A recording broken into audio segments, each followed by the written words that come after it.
madoko na Mhanduwe dzauya nhau dzomanhoko muzuva ra20 mumwedzi waChiwabvu.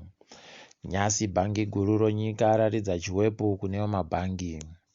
Bazi ravo rinoringa zvokutekaidziwa kwemari mumabhangi rati mari dzinobhadharisiwa pachisenzesiwa zipiti dzichigumire pamadhora zviuru 100 pamwedzi pamunhu mubodzi nemadhora zviuru 20 pazuva. Kwai izvi zviri kuti zvirwisane nenhonzva yagarira mari yonyika iri kuramba ichindogwa pauremu hwayo. Nzvimbo dzomugarandega dzehurumende dziri kutiziwa newanhu. Kureketa kuno wanhu 117 wakatopukunyura wakatiza waribe kuziva kuti waribe chirwerecho kana kuti chiwari nacho.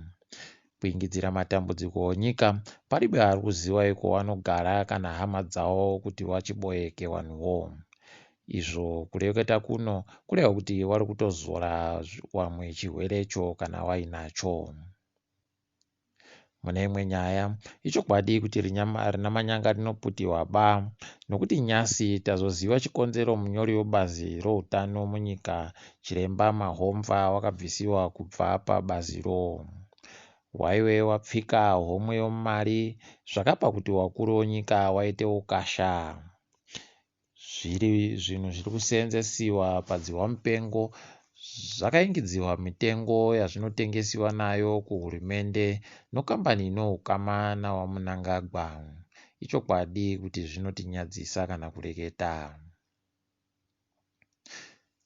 Kambani inogadzira magetsi yakazvimirira yega yeSolar Energy yati ichapedza kuwaka chibika magetsi chozuwa chokutanga mumwedzi waNyamavhuvhu wegore rino.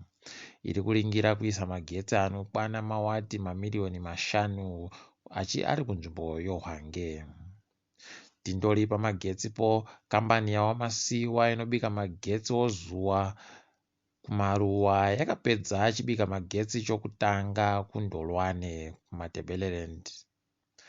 Pari kubikiwa magetsi anosvika mawati zviuru 100 anova ari kuseenzesiwa nowakawanda wakatenderedza kumabhizimisi.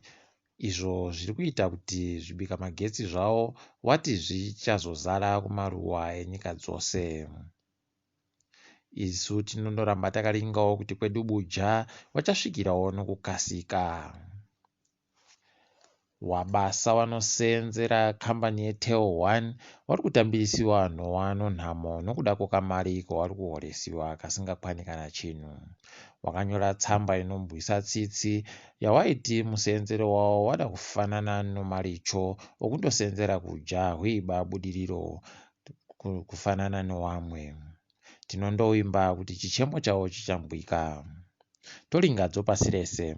KuBritain kambani yeHuawei yabvutirwa nyama iri pamuromo mushure mekunge hurumende yeko yarambidziwa kushanda nayo panyaya dzemasaisai. Pachazoti gore ra2013 kusvika inenge ichiri nokuti pachinenge pachiribe chokuita mumasaisai omuzera wechishanu ari kuisiwa munyika iyi. Izvi zviri kuenderera mberi mushure mekunge America yaisawo kurambidza kwayo kuti kambani iyi iseenze. Todzoka ino Africa, nyika yeNamibia yaisa mabhiriyoni omari kuti ikwanise kutangisa patsva kumutsa upfumi hwayo. Waisa mari inokwana mabhiriyoni 40 uye iri kuringirwa kuzodamburiranwa kumapazi ehupfumi ese kuti areke kupfa nokuti mamwe acho anga atokupupurika nechokare nokuda kwedziwa mupengo ranetsa. Takaringana nodziwa mupengo, dunhu redu reAfrica richiri pasi, richiri parinani padambudziko rii. Nyika 13 ndidzo dzichiri newanhu wari pasi po200 wakabatirwa nechirwerechi, ukuwo dzimwe nyika 13 ndidzo dzapfuura zviuru 2 pauhwando hwewanhu wanacho. Tinondoramba tiri kunyengetera kuti Africa iponesiwe muchirwerechi. Panyasi togumira pano, ndini wenyu Mhanduwe Nhau.